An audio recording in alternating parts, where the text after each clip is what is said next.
Il est 18h pile dans la 3e région administrative du Mali. Mesdames et messieurs, bonsoir et bienvenue. À la une de ce journal, la mosquée chérifienne de Bangouni-Djeguenebougou a servi de cadre ce vendredi 26 septembre 2025 à la tenue de l'Assemblée générale des organisateurs. La démission de la commission d'organisation, comme il est de coutume, était à l'ordre du jour de cette rencontre présidée par Seyd Chérif Iba Aïdara. Le commentaire est signé Samaïra Sanogo. Cette rencontre dite Assemblée générale des organisateurs est une tradition qui se tient toutes les années après les festivités du Mawlud. Outre les mots de remerciement à l'endroit de ces sous-commissions, le moment est choisi par la commission d'organisation de remettre sa démission à sa hiérarchie conformément au consensus établi. La commission d'organisation de la FADI remercie la direction exécutive de la confiance qu'elle nous a apportée pour l'organisation de tous les événements de la FADI durant l'année 2024-2025. Nous voilà au terme de notre mandat. Nous vous présentons toutes nos excuses pour tout désagrément causé pendant notre mandat. Conformément au consensus en vigueur, la commission d'organisation de la FADI démissionne de ses fonctions à compter de ce vendredi 26 septembre 2025. La commission d'organisation vous prie d'agréer, monsieur le directeur, l'expression de nos sentiments les plus respectueux. Cette assise qui réunit l'ensemble des organisateurs engagés pour la réussite des grands événements de la FADI est l'occasion de se réjouir et saluer les efforts des partenaires fournis pour la bonne tenue des événements. La parfaite organisation des événements est due en grande partie à la discipline, du sens des responsabilités et de l'écoute des uns et des autres, selon certains de nos interlocuteurs qui saluent de passage tout un chacun pour sa disponibilité. Ce soir, nous sommes à la cérémonie de remise de démission de la commission d'organisation 2024-2025. Nous sommes très fiers des activités réalisées par cette commission depuis sa mise en place. C'est l'occasion, c'est le lieu pour nous de remercier la commission d'organisation et l'ensemble des sous-commissions et de tous les partenaires qui ont accompagné les activités au cours de l'année. Cette année, les événements, la Ziara et les Mawlud se sont tenus dans des conditions spéciales, à savoir en plein hivernage. C'était vraiment un défi. Au nom de la Fédération Sardine Internationale, le directeur exécutif, très satisfait de la qualité organisationnelle de ces événements, a de vive voix salué les efforts de la commission d'organisation fournis tout au long du périple. Ensuite, si vous voyez aussi l'organisation au stade, c'est aussi une première. Donc les défis étaient aussi grands. Mais les organisateurs ont relevé tous les défis et à tous les niveaux, nous sommes satisfaits du travail abattu par les uns et les autres. Donc nous remercions tous ceux qui ont contribué de près ou de loin à la réussite des travaux réalisés au cours de l'année. Nous sommes très heureux et nous informons la commission prochaine que la barre a été mise déjà très haute par la commission sortante. Donc ils vont avoir rivalisé avec cette commission pour faire encore mieux. L'instant a été marqué par des intervenants dressant le bilan général de l'organisation des différents intervenants, se succédant au pupitre. Président de la cérémonie, le fils du guide successeur de Zansar, Seyd Chérif Iba Aïdara, s'est montré tout heureux des progrès enregistrés au cours des événements de cette année avant de clore ses propos par des bénédictions. Nous partons à Koutchala, remise de la géante tombola du groupe Sotam à travers Temira à Koutchala, couplé aux festivités du 22 septembre. Le tirage au sort a été dévoilé en présence des responsables du Temira et plusieurs personnalités, dont le gouverneur de la région, le général de division Abdoulaye Sissi. Cette cérémonie de remise a permis à plusieurs personnes de remporter des prix composés des motos Jakarta, des téléviseurs et des réfrigérateurs, entre autres. Le récit de Sadio Silibi. La finale de la grande tombola du Témira a été dévoilée à l'occasion du 22 septembre, date de l'accession du Mali à l'indépendance à Koutiala. Plusieurs personnalités ont y assisté. Autorités administratives, coutumières et religieuses étaient toutes présentes lors de cette grande finale.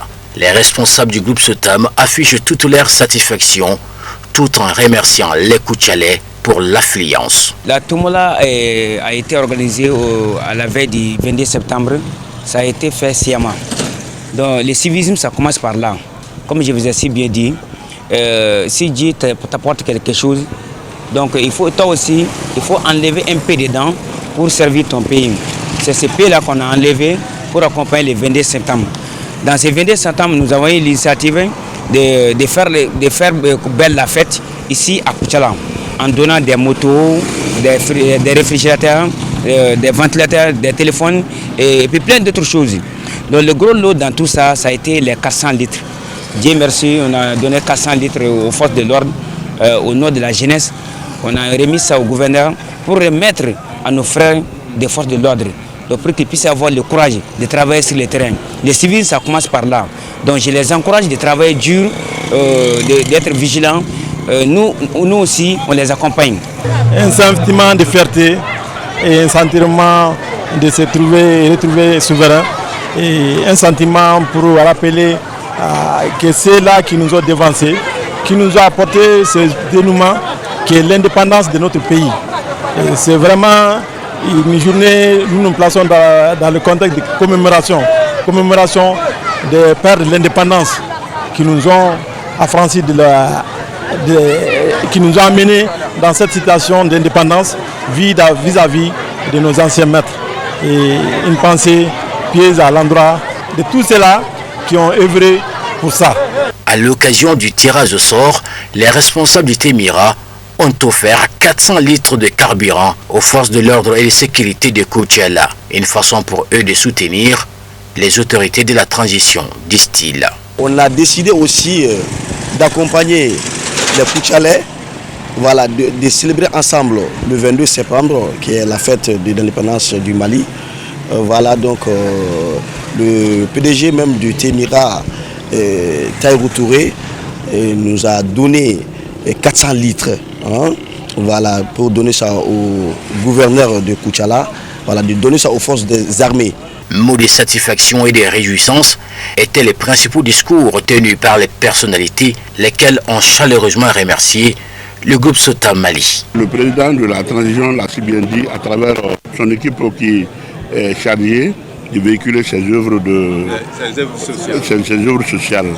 Il a toujours dit qu'il serait bon que d'autres Maliens puissent l'imiter. Aujourd'hui, l'exemple est là. Tout ce à quoi on assiste aujourd'hui, ça c'est des œuvres des Koutialais épris de paix, épris des idéaux du président de la transition pour aider les populations de Koutiala. Donc c'est déjà un sentiment de satisfaction pour moi dans ce sens-là. Le président est bien suivi par Koutiala et suivi ici à Koutiala. Donc en tant que gouverneur, je peux qu'en être réjoui. Rappelons que cette cérémonie a été sanctionnée par la remise des cadeaux, composés entre autres des téléviseurs, des ventilateurs, des motos, des kits sanitaires, des kits scolaires, ainsi que des réfrigérateurs aux gagnants. Toujours dans le cadre de la célébration de l'indépendance du Mali, l'ONG AFLED, Association Femmes Leadership et Développement Durable, et ses partenaires l'ont fêté autrement à travers une remise symbolique de vivres à l'Union malienne des aveugles, sanctionnée par une projection vidéo des 50 forages inaugurés pour le Mali par la dite ONG. La cérémonie qui a eu lieu ce vendredi 26 septembre en commune 4 du district de Bamako a vu la présence de plusieurs associations féminines. Le compte rendu est signé Tenenia Traoré Ibrahim Koulibaly. Ce 65e anniversaire de la date d'indépendance du Mali, dont l'ONG AFLED et ses partenaires ne sont pas restés en marge, a débuté par les mots de bienvenue du coordinateur des chefs de quartier de la commune 4 et le président de la délégation spéciale. C'est seulement un sentiment de joie qui m'anime ce soir. Ces événements nous montrent encore, sinon nous donnent beaucoup d'espoir encore. Lorsque les femmes décident, elles peuvent. C'est ce qui la cérémonie là me montre ce soir.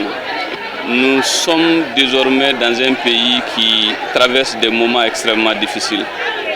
À cela, il s'agit pour tout un chacun de se battre sous un angle pour la libération de notre pays, la restauration de la dignité de notre pays. Et lorsque vous regardez un peu autour de vous, l'événement s'inscrit dans cette dynamique-là. Il s'agit pour nous de se rendre des services. L'ONG là a suffisamment aidé.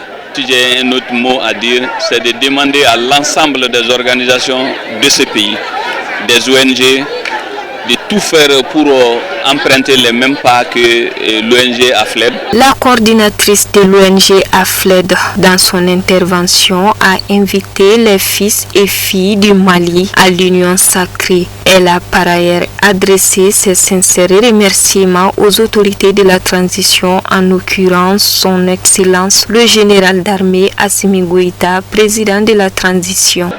La commémoration du 22 septembre 2025 traduit si besoin en était peu les partenaires, acteurs, actrices, pépinières, sympathisants de l'ONG AFLED sont et demeurent reconnaissants envers les plus hautes autorités de la transition, eu égard les résultats qui suivent.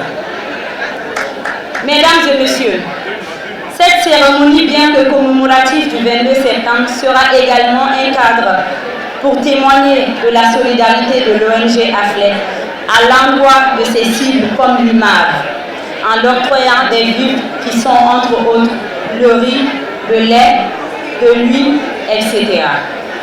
et des fourrages. Ces dons ont été acquis grâce au leadership de la directrice exécutive empêchée aujourd'hui, dont je prends la parole en son nom, Madame Dramé Mariam Diallo, dont je vous demande d'acclamer vivement, qui a été investie de la confiance du commissariat à la sécurité alimentaire et des plus hautes autorités à qui nous rendons hommage. Pour le représentant du gouvernement, c'est un réel plaisir de participer aux festivités du 22 septembre organisées par l'ONG, Association Femmes Leadership et Développement Durable, en partenariat avec l'Union Européenne. L'ONG AFLED, Association Femmes Leaders et Développement Durable, elle a pour objectif général de créer un environnement permettant aux filles et aux femmes de connaître, revendiquer et exercer leurs droits pour mettre fin à la violence basée sur le genre au Mali, au Libéria et au Ghana. Pour joindre l'utile à l'agréable, le public a été émerveillé par une projection vidéo des fourrages réalisés, la prestation artistique, un sketch d'une troupe de comédiens axé sur un message de sensibilisation citoyenne, des slams, des défilés des 6 communes du district de Bamako, y compris Kalabankoro, et relevant de la commune du Mandé, le tout couronné par la remise symbolique des kits alimentaires, suivi d'une visite guidée des stands. Vivement le 66e anniversaire. L'actualité internationale en brève en images avec la voix de Kafouna Bachili. S'exprimant à la tribune des Nations Unies, le Premier ministre malien Abdoulaye Maïga a réaffirmé l'engagement des États du Sahel à lutter contre le terrorisme. Il a décrit cette menace comme un défi majeur à la stabilité sociale, tout en répondant aux critiques croissantes concernant le respect des normes démocratiques dans la région. Saluant le progrès réalisé sur le terrain, Abdoulaye Maïga a félicité les efforts déployés par les 3 pays de l'AES pour faire face au terrorisme. Le chef du gouvernement malien a insisté sur la nécessité de la mise en place d'un partenariat international équitable fondé sur le respect mutuel et orienté vers les aspirations des populations locales. Dans un geste symbolique fort, les chefs d'État de la Confédération AES ont annoncé le 22 septembre dernier leur retrait immédiat du statut de Rome de la Cour pénale internationale CPI. Ce retrait s'accompagne d'une volonté affirmée de privilégier des mécanismes de justice endogènes en accord avec les valeurs culturelles et sociétales propres à leur pays. Au Gabon, les Gabonais se sont rendus aux urnes ce samedi pour réélire leurs représentants au Parlement et au sein des collectivités locales. Ce double scrutin législatif et local marque une étape déterminante dans le processus de rétablissement des institutions. Si dans l'ensemble, les opérations de vote se déroulent dans un climat relativement apaisé, plusieurs voix font état de dysfonctionnements sur les réseaux sociaux, notamment des retards dans l'ouverture de certains bureaux de vote, l'absence de représentants des candidats dans plusieurs localités, ainsi que des omissions de noms sur les listes électorales. Plus de 800 candidatures en lice pour 145 sièges de députés et plus de 18 000 pour 3098 sièges de conseillers locaux.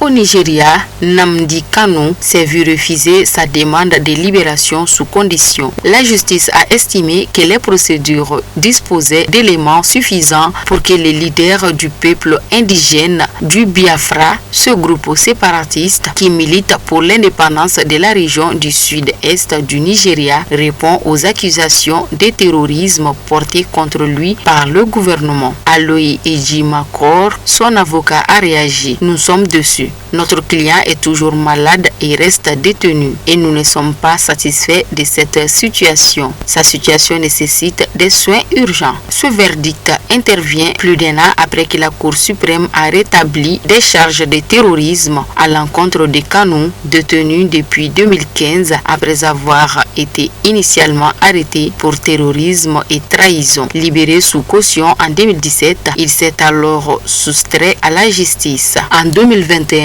il a été de nouveau arrêté dans des circonstances controversées après avoir été attiré dans un autre pays africain par les services de renseignement nigérians puis extradé vers le Nigeria.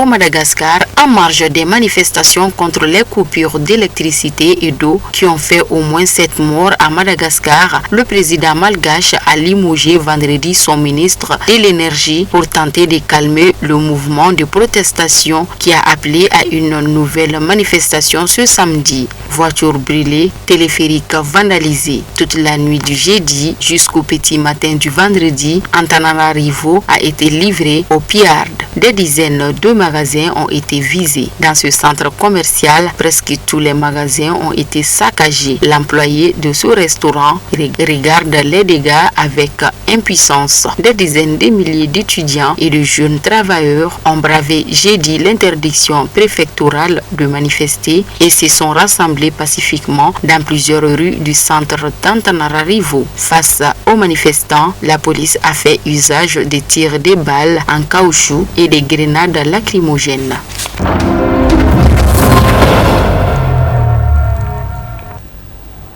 Et c'est ce qui met fin à ce journal. Merci à vous de l'avoir suivi et très bon week-end.